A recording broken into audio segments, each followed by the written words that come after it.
Magandang araw mga bayang karerista. Nandito na naman po si Rematista na magbibigay sa inyo ng karera tips and analysis ngayong araw ng Biyernes, October 11, 2024. Mayroon tayong 7 karera ngayong araw na to, so simulan na natin. Race 1, simula ng winner-take-all event, 70-year-old maiden race. Ito sosolohin ko na po ito. Numero 3, Midnight Bell na sa ni JB Hernandez. Last run ito tumakbo to sa 2-year-old maiden stakes race. Meron tong 114.4 sa 1200. Nasigunda to dun sa limadong sila Luna noong September 29 lang. Samde banderang kabayo at pwede rin namang isunod lang. Tingin ko lamang na lamang na to rito kaya sosolohin ko na to. Numero 3, Midnight Bell.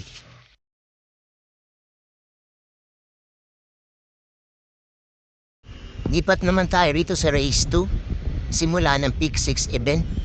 Isang class 5 split placers. Ito ay sa pampang solo ko. Numero 5, Gianchi na sa ni RA Base. Nabitin lang to nakaraan. Meron tong 131 flat sa 1400 noong October 4 lang. Nasigunda to dun kay Best Shot. Isang debanderang kabayo at pwede rin namang isunod lang.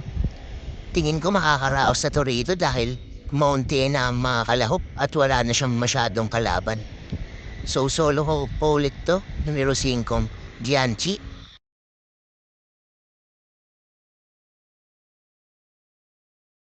Dito naman tayo sa race 3, simula ng Peak 5 event, isang class 5, 6 to 10 split. Solo po ulit ako rito. Numero 1, Margo na sa ni JB Guerra. Ang ganda ng tinakbo nito nakaraan. Nanalo siya din. Meron siyang 127.6 sa 1400 noong September 22 lang. Isang debanderang kabayo at medyo gumaan pa nga ang laban niya rito. Tingin ko lamang na lamang pa rin siya dahil nasa balya ulit yung numero niya kaya dito matatabunan at mauuna ulit to. So solo ko po ulit to. Numero 1, Margo.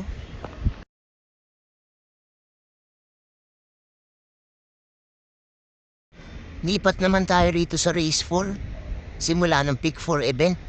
Isang class 5, 6 to 10 split. Ang pampremero ko rito itong numero 3 na si Smart Julian na sa ni apprentice jockey Edgy Guerra. Ito medyo matagal lang na pahinga. Last win ito nakaraang taon pa. Meron tong 113.4 sa 1200 noong October 4, 2023 pa. Isang debanderang kabayo. Abor din sa kanyang distansya dahil 1200 lang. Huwag lang matatabunan sa largahan, tingin ko makakaraos na to rito. Second choice ko naman itong numero 2 na Great Connection na sa ni Albert Serios. Ito laging nabibitin lang nakaraan. Last win ito noong May 25 pa. Meron tong 115.6 sa 1200. Isang debanderang kabayo.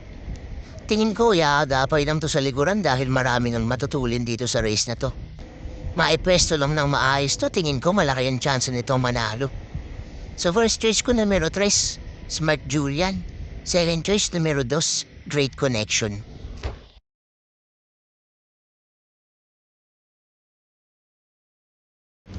Dito naman tayo sa race 5.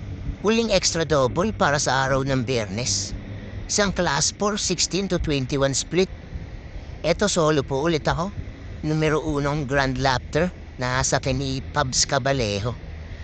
Bagong babato sa grupo at masyado nang mababa sa laban. Last run ito meron tong 127.8 sa 1400 noong October 4 lang. Isang debanderang kabayo at may balik din to. Sanay na rin to sa malalakas na laban. Tingin ko lamang na lamang at nasa balya pa ang numero niya kaya di malatabunan to sa largaan. So solo po ulit ako, numero 1, Grand Laughter.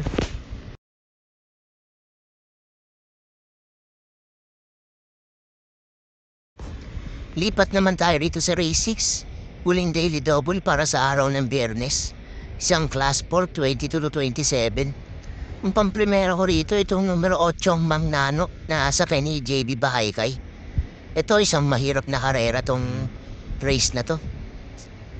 Pero dito ako sa numero 8 nag-uumento na si Mang Nanop. Sunod-sunod panalo nito nakaraan. Last win nito mayroon tong 126 flat sa 1200 noong September 22 lang. Isang debanderang kabayo at matibay nga sa harapan. Change jacket to ngayon, si JB Bakaykay ng Rerenda. Second choice ko naman itong numero 1, See You Tomorrow na sa ni Albert Serios. Maganda nga ang tinakbo nito last run. Nanalo to noong September 25 lang.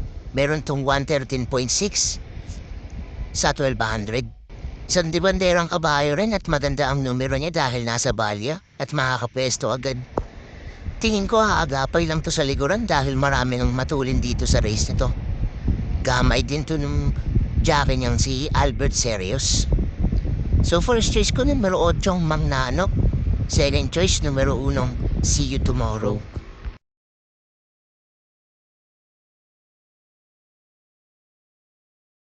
Dito naman tayo sa race 7.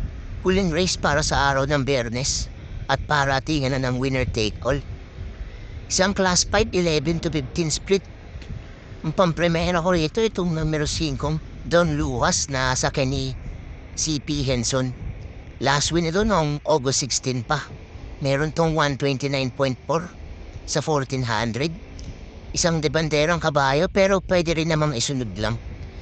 Tingin ko aagapay lang to rito sa likuran dahil maraming ang matutulin dito sa race na to.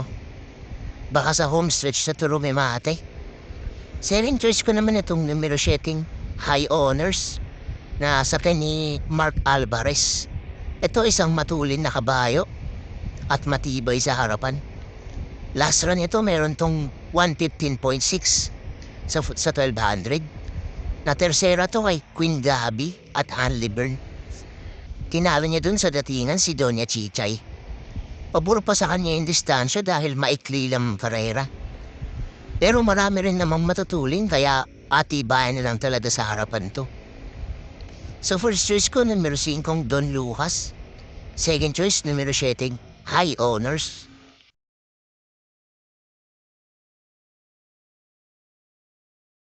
So doon nagtatapos ang ating karera tips and analysis para sa araw ng Biyernes. Maraming salamat sa mga nanood at sana'y magsitama tayong lahat. God bless sa inyo mga bayang karerista. Don't forget to like, comment, and subscribe for more karera tips.